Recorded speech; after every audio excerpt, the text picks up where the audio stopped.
Sir, केंद्र सरकार ने जो कमेटी बनाई है कि अप्रत्याशित कहीं पर अगर जनसंख्या की वृद्धि हुई है तो वो जांच करके बताएंगे कारण और इम्पैक्ट। बीजेपी कह रही है संथाल परगना उसका सबसे बड़ा उदाहरण है। आप क्या मानते हैं?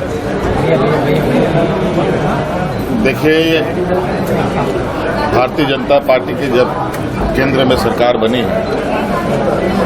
उसी दिन से ये बातें हो रही हैं। ये कल आज परसों की बात नहीं है। इनके हर एक भाषणों को देखेंगे तो मोटा मोटी एक ही बात 2014 से ये लोग अलग अलग अखबारों में, चैनलों में, आम लोगों के बीच में बात को रखते हैं। यही बात तो असम के संदर्भ में, वहाँ तो इन लोगों ने बहुत उछल कूद किया, हुआ क्या? इनसे पूछिए, बातें तो आप बहुत करते हैं, लेकिन जो पहले भी आपने कहा उसका हुआ क्या? उसका परिणाम क्या हुआ? उसका फलाफल क्या हुआ? निश्चित रूप से अगर ऐसी कुछ गतिविधियां होती है वो गलत है, लेकिन इसका मतलब ये किसको सुनाना चाहते हैं, किसको बोलना चाहते हैं? इन सब का जिम्मेवार तो वही उन्हीं लोगों के हाथ में है जो लोग ये बात कह रहे हैं। ये सारा चीजों को ठीक करना, उस पर नजर रखना केंद्र सरकार की जिम्मेवारी है। राज्य सरकार की जिम्मेवारी है क्या?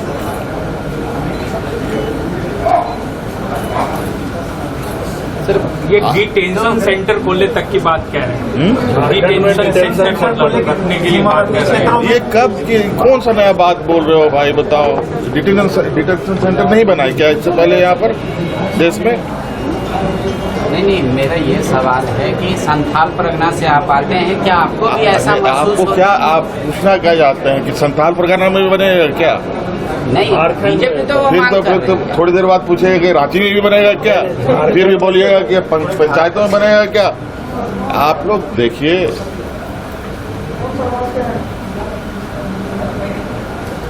जो काम है उस पर बात ना होकर के जो बेवजह के एक राजनीतिक टूल के रूप में चीजों का उपयोग किया जाता है उस पर ज्यादा चर्चा होती है। आज पेट्रोल डीजल महंगा हो रहा है, उस पर तो कोई बात नहीं हो रहा।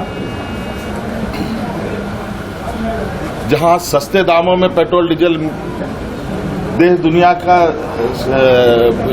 देश दुनिया देने को तैयार है, वहां से लेने को तैयार नहीं। आज विश्व गुरु बन रहे थे, क्या हुआ विश्व गुरु बनने का? कहां है विश्व गुरु? दुनिया का सबसे बड़े अर्थव्यवस्था के रूप में खड़ा होने वाली स्थिति, आप सर के बल भी खड़े होने की अब स्थिति पे नहीं है। ये हालत हो गई, पैर तो छोड़ ही दो। आज रिव्यू चल रहा है अभी हम लोग का ग्रामीण विकास में। आज बड़े योजनाबद्ध तरीके से कैसे आम नागरिकों को, सरकार को एक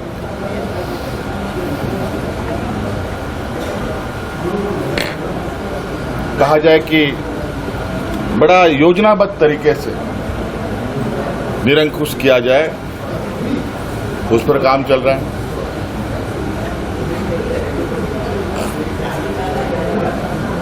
हर राज्य की, हर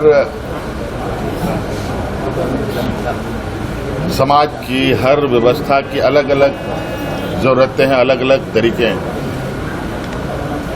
इस राज्य में जो लोग मूल रूप से वास करते हैं वो गुजरात के लोग नहीं हैं,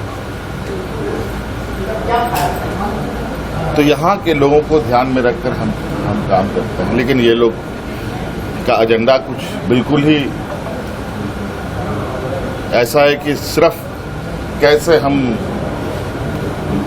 अपने चंद लोगों के लिए काम करें, इसी पर चलता है।